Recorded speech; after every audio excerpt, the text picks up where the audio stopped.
Utah Highway 211, also known as Indian Creek Scenic Byway, beginning 14 miles north of Monticello at the junction with U.S. Highway 191.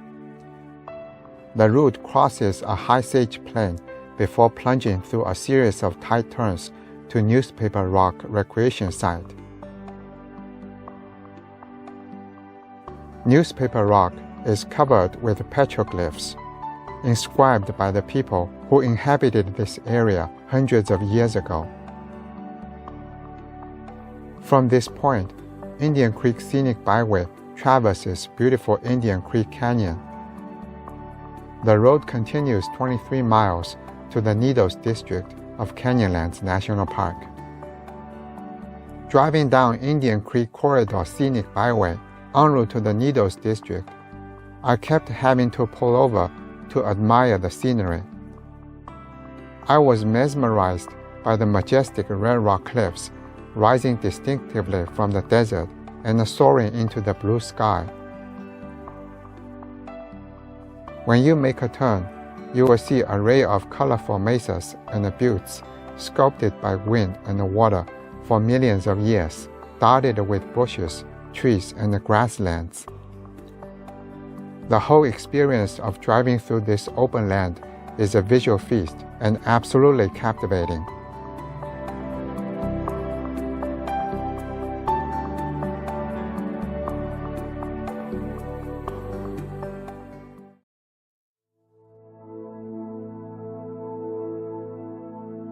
The landscape everywhere away from the rivers is of rock.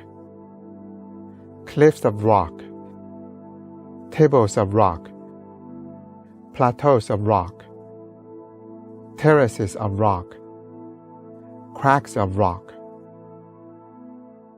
John Wesley Powell, 1875. John Wesley Powell was an American Civil War soldier who later became a geologist. He is famous for his expedition to American West in 1869 and documented what he saw.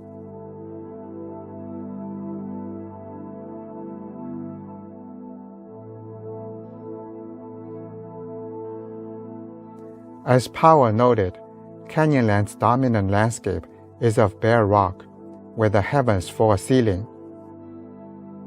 But fine grassy meadows, ancient piña and juniper forests, rippling pools, and powerful rivers are here also. Tiny rock crevices harbor microscopic life, intricately tied to larger species.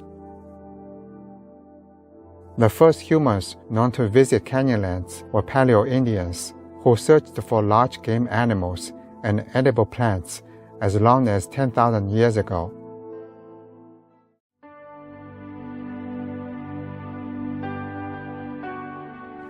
In the high desert, pockets of moisture harbor life. Cracks, fissures in bare rock and shallow basins collect water, supporting the growth of cryptobiotic soil crust, a living soil. Flower, shrubs, and trees like juniper, piña, and gamble oak grow at the base of rock walls where runoff collects. Also, water seeping from rock walls supports hanging gardens, one of the rarest desert plant communities. Ferns, cave primrose, and scarlet monkeyflower are sometimes found lining canyon seeps and springs. In moist alcoves and along the cracks of some canyon walls, seeps and springs support lush plant growth. Water percolating through porous sandstone is sometimes blocked by impervious layers of rock where it moves sideways, eventually seeping out into the cliff face. Plants root in resulting seeps and springs for hanging gardens.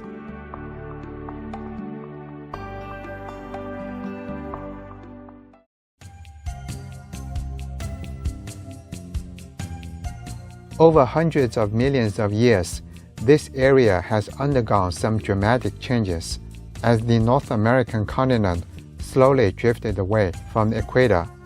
What is now Canyonlands was flooded by oceans, crisscrossed by rivers, covered in mud, and buried by sand. The canyons in Canyonlands National Park consist of multiple sandstone layers. In front of you, you can see the Colorado River as it cuts its way through multiple sandstone layers. These sandstone layers visible from here are Navajo, Kenyatta, Wingate, Chinle, Mokobe, and Cutler. These layers were deposited here from 225 to 195 million years ago. 4 or 5 million years ago, the Green and the Colorado rivers began carving into the rock layers, exposing buried sediments and creating the canyons of Canyonlands. The magnificent landscape has been revealed by the relentless downcutting of the Colorado and the Green rivers. Consider the amount of soil and rock that has been removed by the rivers in this relatively brief period of geologic time.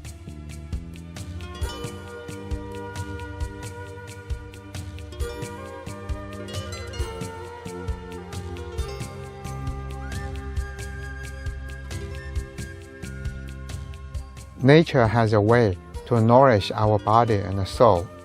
Wilderness has a way to teach us what it means to be humans. My visit to Canyonlands National Park was treated with a colorful landscape with millions of years of geologic history. Giant mesas, soaring buttes, multi-layered canyons.